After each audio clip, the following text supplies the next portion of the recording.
we were looking at Pietà, a very famous sculpture by Michelangelo, and this propelled him to fame and notoriety. And he died a celebrity. Michelangelo is definitely the first super famous artist, and that really gave him a lot of value to us, because he made such great works of art. But also, he could get away with doing things that a lot of artists couldn't get away with. And so that'll be a theme of today's lecture of how Michelangelo was capable of taking more liberties than other artists could because he could hide behind the halo of his celebrity. And the thing that first propelled him to celebrity status is this very famous sculpture, the Pietà. It's a good one to know. You see this body position referenced in a lot of movies and other art forms. So it's good to know the Pietà, and of course that Michelangelo made it. And it's a very moving piece. And we're talking about movement, but moving is also emotional. So there's a relationship between the idea of movement and emotion is literally motion, with an E on the front. So there's a kind of internal moving, which is kind of how we describe emotion. And physical moving is the outward expression of interior movement, or maybe how you're suffering, in this case with Jesus. And we saw that there's a little bit of movement, subtle movement here. And I encourage you to also think about the absence of movement as something worth considering in certain works of art. But let's go a little further so we can look at the Sistine Chapel. We saw David, and remember, David comes right on the heels of Pietà. So we're in 1499, then 1501, 1504.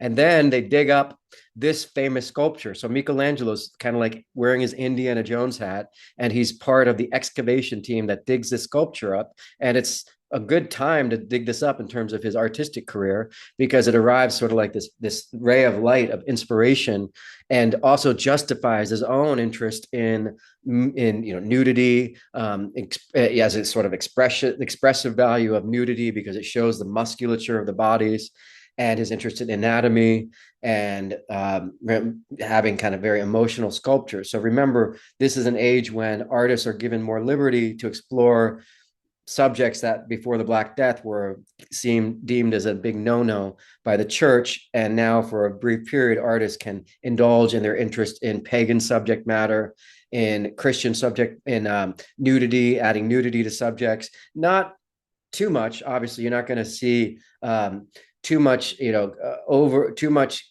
celebration of paganism. It's still filtered through a kind of Christian lens, but you do see a lot more paganism than you would have seen in the centuries prior. And again, that's because of the fall of Constantinople. That's a big part of it. And the Black Death, the way they disrupted the status quo and allowed for more interest in anatomy, made the church want to find answers for things that they couldn't answer. And there's a renewed interest in engineering and scouring the books and all the libraries for knowledge that would just enrich life as they knew it. And also because of the fall of Constantinople, there's a new interest in celebrating the roots of Christianity going all the way back to ancient Rome, as a way to kind of recalibrate that sort of Christian compass away from cutting those roots to allowing those roots to nourish Christianity. And that's what you see with Michelangelo for sure, is him embracing the kind of ancient history, literally unearthing ancient sculptures, because he's fascinated by it. And it's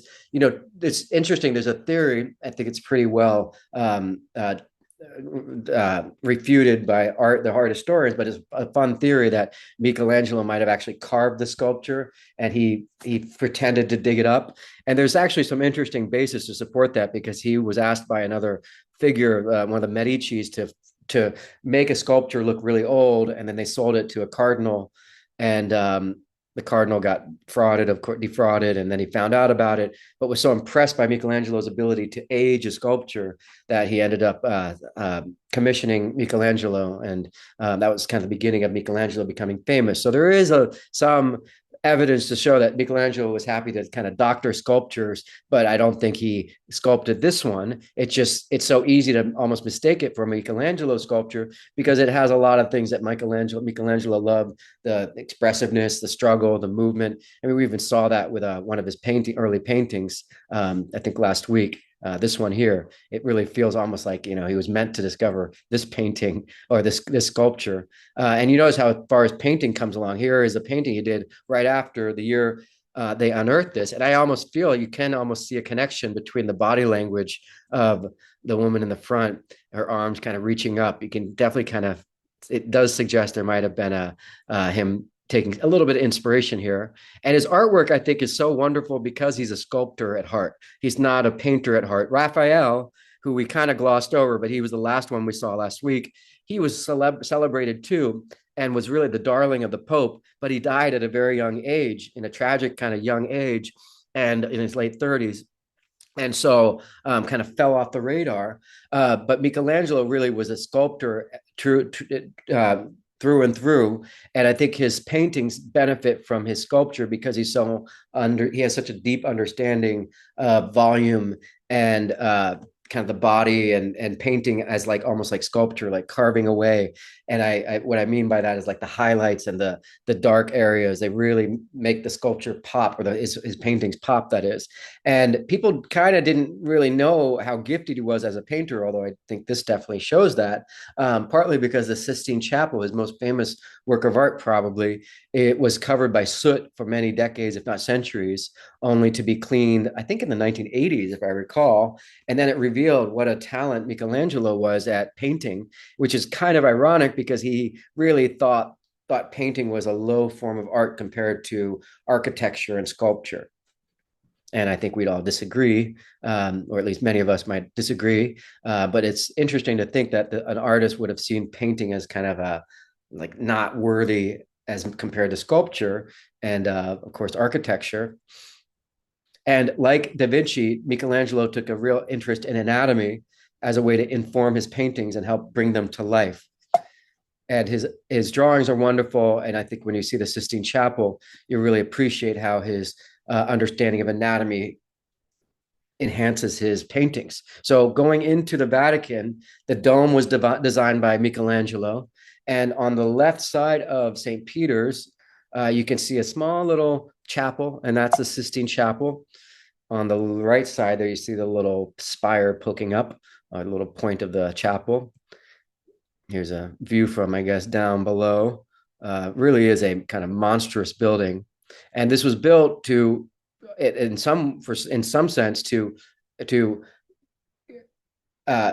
fill the void left by the conquest of Constantinople.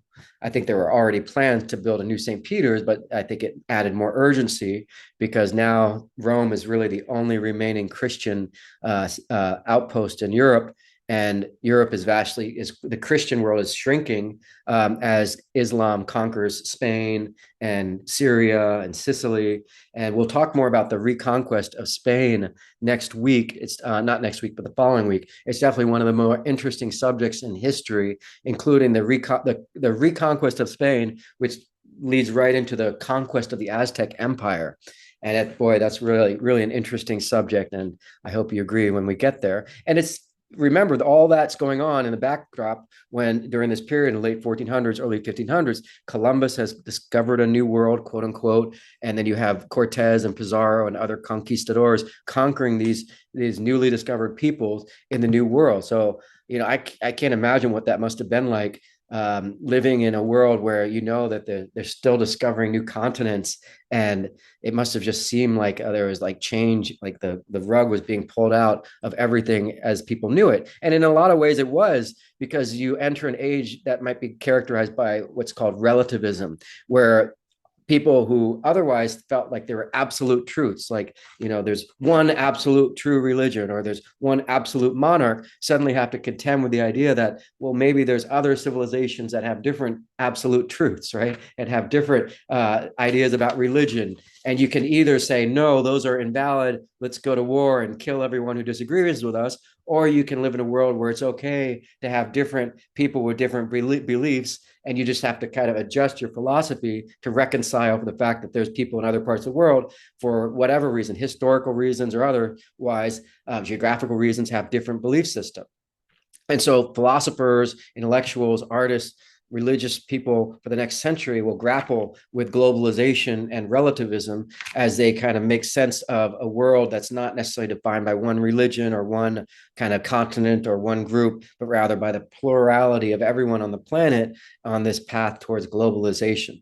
And all that's taking place in the backdrop as there's this kind of local struggle in Europe for to dominate Europe and dominate the Mediterranean, particularly between Islam and Christianity. Has anyone been to St. Peter's? Have you guys? You guys are still pretty young. You haven't done too much traveling, but one or two of you have been there. I think the pictures speak to how lavish and kind of awe-inspiring it is. Certainly more hotel-like than what I would expect with a church, just because like if you grow up in the United States and you're not Catholic, I mean, I didn't grow up with any religion, but I've been to enough churches to kind of think of a church as like I tend to think of like a white walls and not much decoration, because I grew up in a culture in the United States or in Florida, wherever, whatever may be the case, where it's more defined by Protestantism and maybe even Puritanism. And I don't think when I think about a church, I don't actually think about this. And yet, if you grow up in Europe or if you grow up Catholic, you will, kind of might be more used to seeing churches with, shiny surfaces and beautiful ornament. And I think they're both valid. It's just there's many paths to the same summit. And I think the metaphor here is like heaven on earth. The gold and the details, the architecture really are meant to capture a feeling like heaven has been brought down to earth for your kind of chance to experience it. That said, there's also a very legitimate critique of this kind of lavishness by Martin Luther, which we'll talk about a little later. Of course, as we mentioned, that's about the church. Not the Martin Luther's critique is that you shouldn't basically sell people's way out of purgatory into heaven to fund a church when poorer people can't even pay for the next meal. So I think it's all about priorities.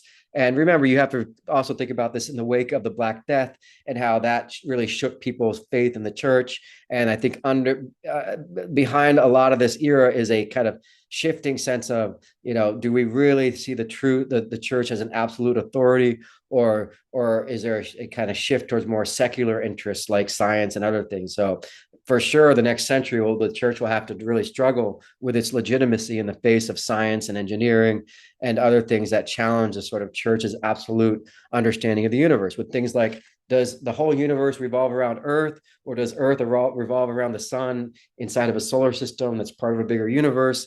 And those are things that come out over the next century as artists or as scientists explore the human body and, of course, the cosmos and other things as well. Alongside this, Columbus is exploring geography and we're discovering new continents. So it's definitely an age of discovery, but also an age of conflict and a lot of violence. And this will culminate with the French Revolution, the American Revolution, the slave rebellion in Haiti, and other kind of great examples of violence. A lot of people, kings being beheaded, queens being beheaded, and split in the church between Henry VIII and the Pope, and of course colonization of Africa and the New World and Napoleon. So a lot of changes are on the horizon, and this is kind of an age of innocence right at the cusp of that kind of next era of violence, especially with the conquest of the Aztecs, as we'll see in a few weeks. So here we are looking down into the Sistine Chapel.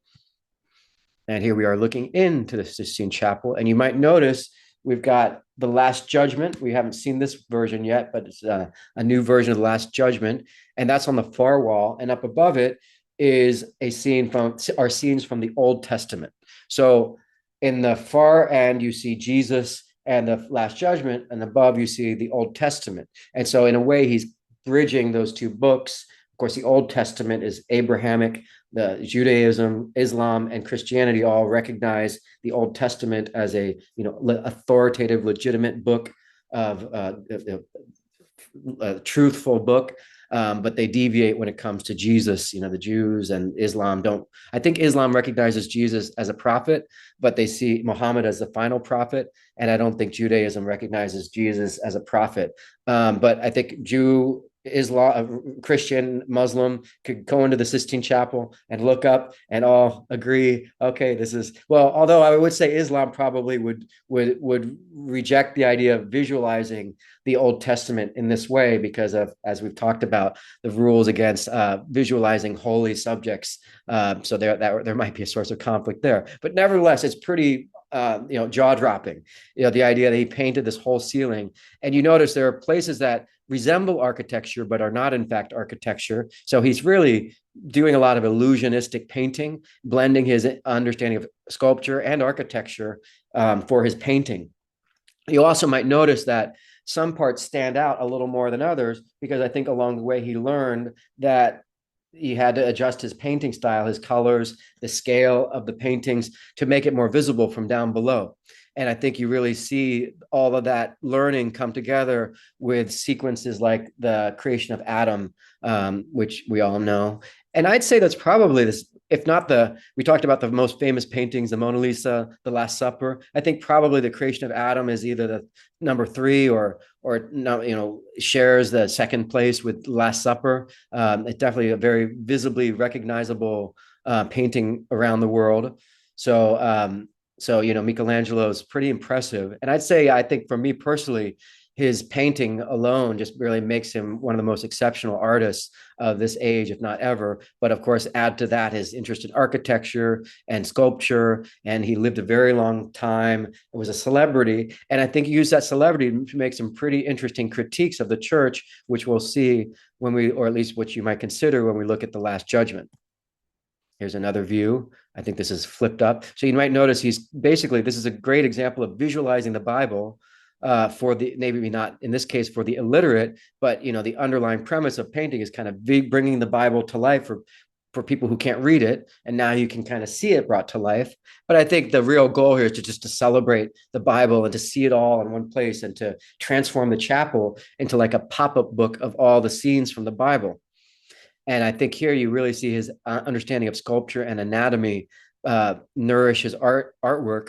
You notice how everyone is the muscles are rippling. They are so expressive, the bodies, but remember, it's also not extremely naturalistic. He's kind of inflating the bodies, making them a little bigger than what you might expect for, I think, dramatic effect, for emotional effect, to make them more visible, perhaps, but also I think for sculpture, the more texture of the body, the more kind of musculature you have, the more visually enthralling and captivating it is. So he's firing a lot of cylinders here in his painting.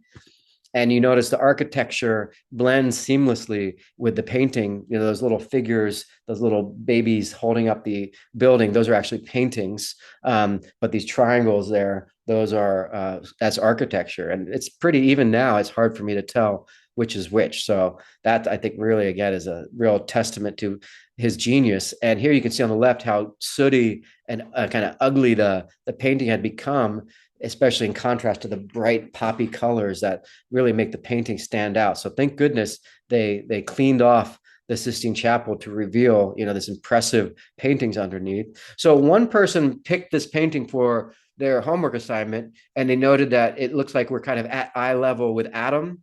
And I think that's true. It's hard to tell because the horizon is kind of this unformed earth with all the component parts of earth kind of broken down into like water and green. But it does feel like we're at eye level with Adam, which I think is a great example of composition. To put us at eye level with Adam kind of means we're there with him. And we're also at eye level with the two hands meeting. So we're not at eye level with God, we're at eye level with Adam.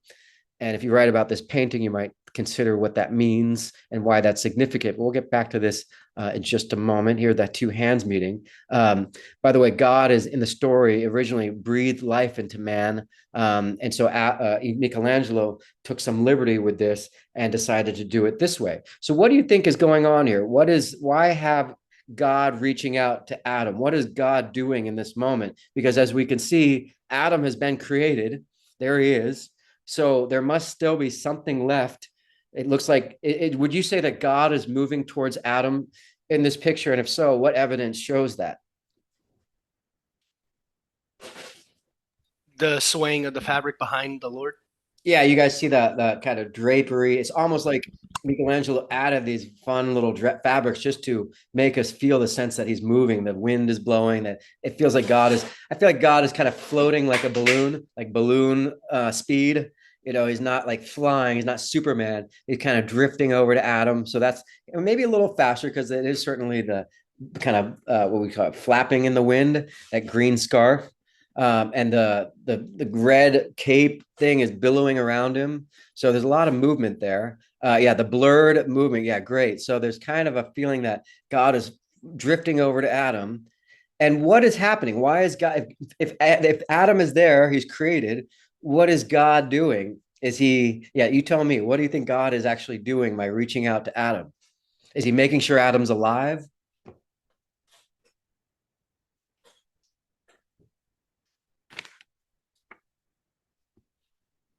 Maybe you could. That's something certainly worth thinking about. I like to think of it as like maybe turning on a computer.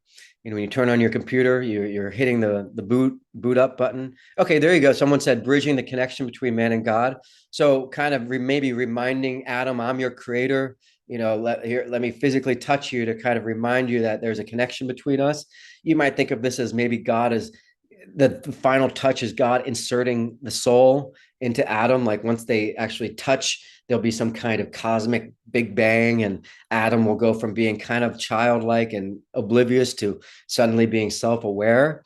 But that's for me to say because, of course, the final ingredient in the end is going to be him eating of the tree of the knowledge of good and evil. So this is kind of the creation of the innocent Adam before he become the fall, before the fall. And I mean, literal the fall or metaphorical fall from grace. But very beautiful painting, I gotta say. There's something really captivating about the colors, the fleshy kind of quality. And you might notice that woman staring at Adam from behind God. He's got all these figures. I don't know how to interpret that. Perhaps these are the previous creations. Yeah, some people say it's like a brain that Michelangelo was studying the brain. I see the comment here from CJ. So yeah, and the brain-like quality of God's shell around him does seem to imply that maybe consciousness, he's adding consciousness to Adam, which is really neat. I think that's a really, really cool, almost scientific view of creation. I also noticed the woman there is kind of looking at Adam in a certain way. What do you think about that eye contact between the woman behind God and Adam? Or at least she's looking at him. I don't know if he's looking at her.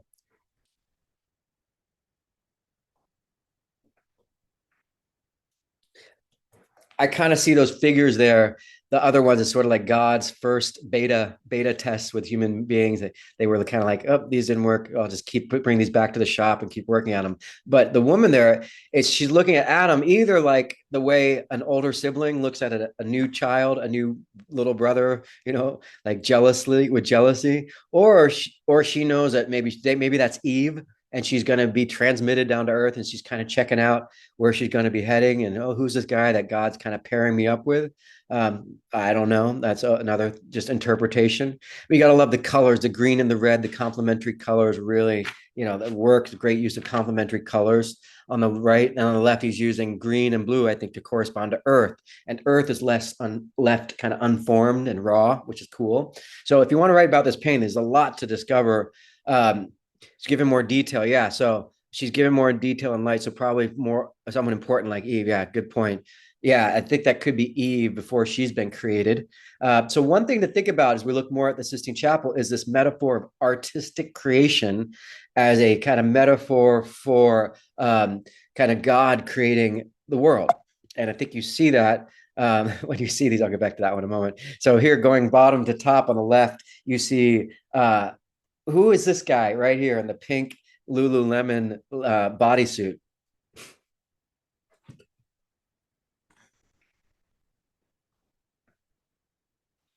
It kind of throws you off the outfit, doesn't it? It's like a weird full body size spandex outfit.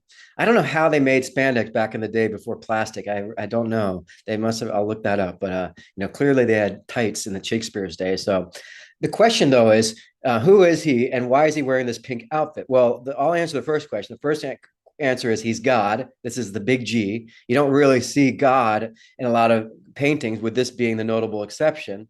And this is, and why you don't paint God is because it opens up a lot of troubling things like, well, why do, and so that helps to answer, why is God wearing this weird pink outfit? Well, if you think about it, you can't have God naked, right? And you can't have God wearing normal everyday clothes. So Michelangelo's compromise is, oh, I'll put him wearing this kind of pink leotard thing, bodysuit, because you can't have him naked and you can't have him in every day. You have to, he still has to be God, but the result is a little weird.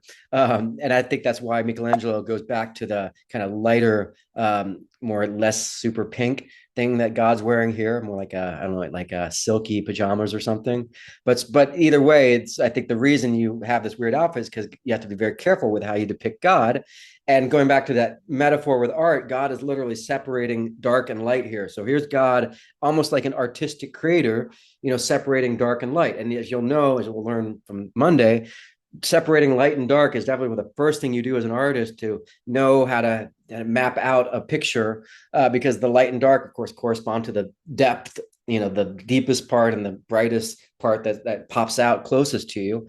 And moving forward, you see God now surveying his creation. So God is kind of floating around like a busy bee, building, creating, and moving on to his next thing, kind of like Michelangelo, going to one project to the next. And it's a really nice metaphor with artistic creation here, with God basically being the equivalent of an artist.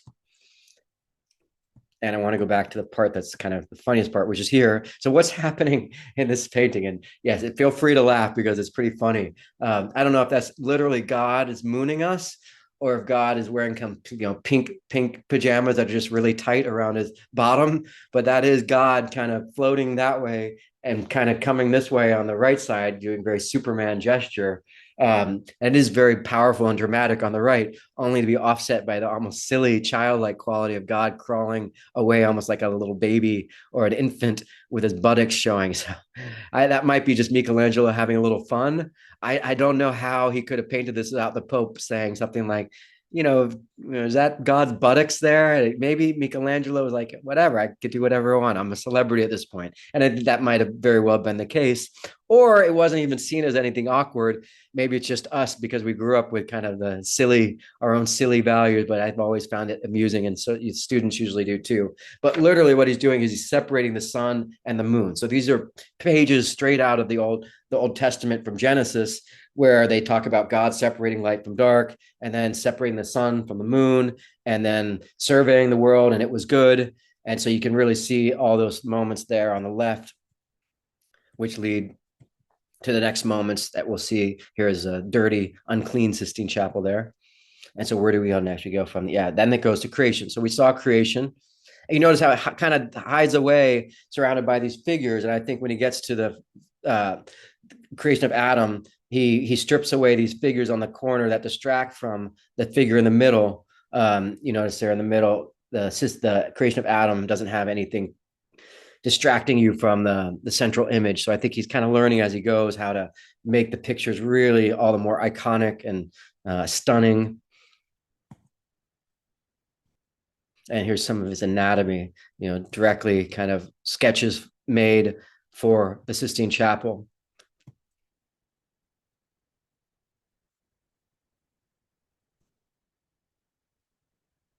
He's looking down at the world.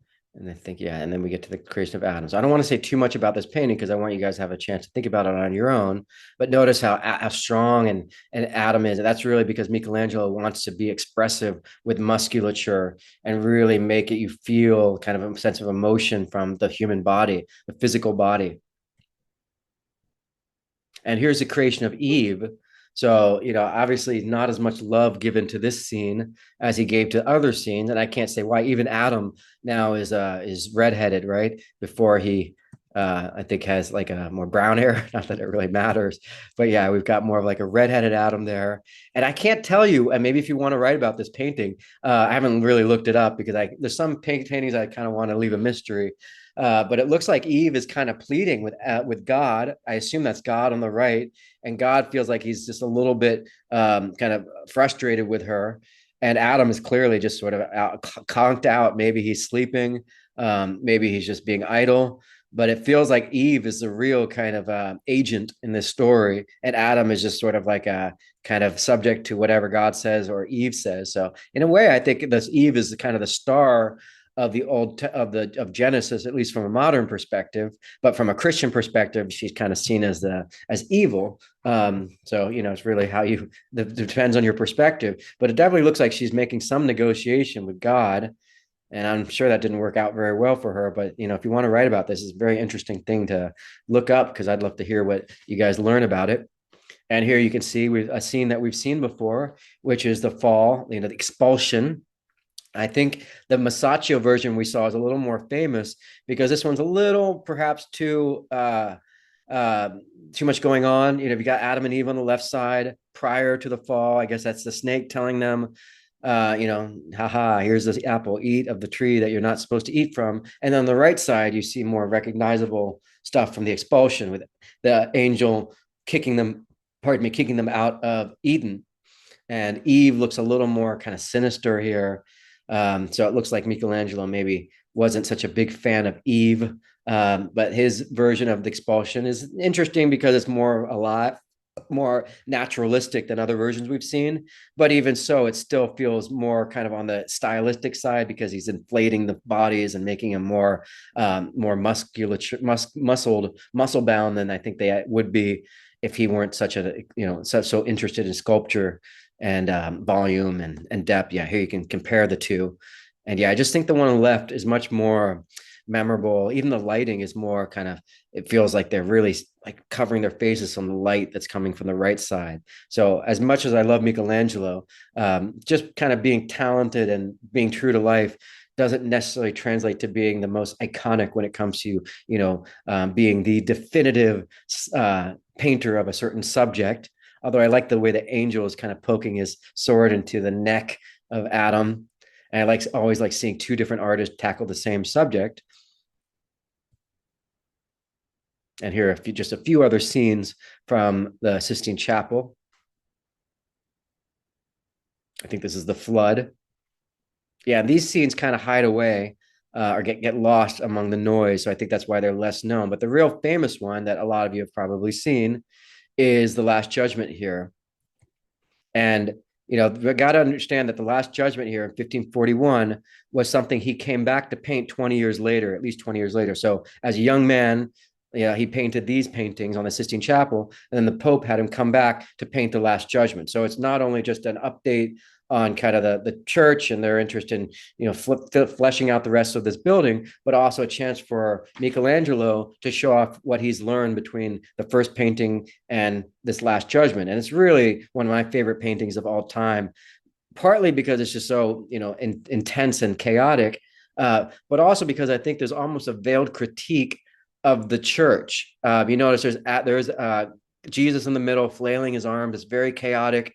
It's very wild. And he blends a little bit of, infuses it with some Greco-Roman mythology. Down below is Charon, the guy who leads the dead to Hades.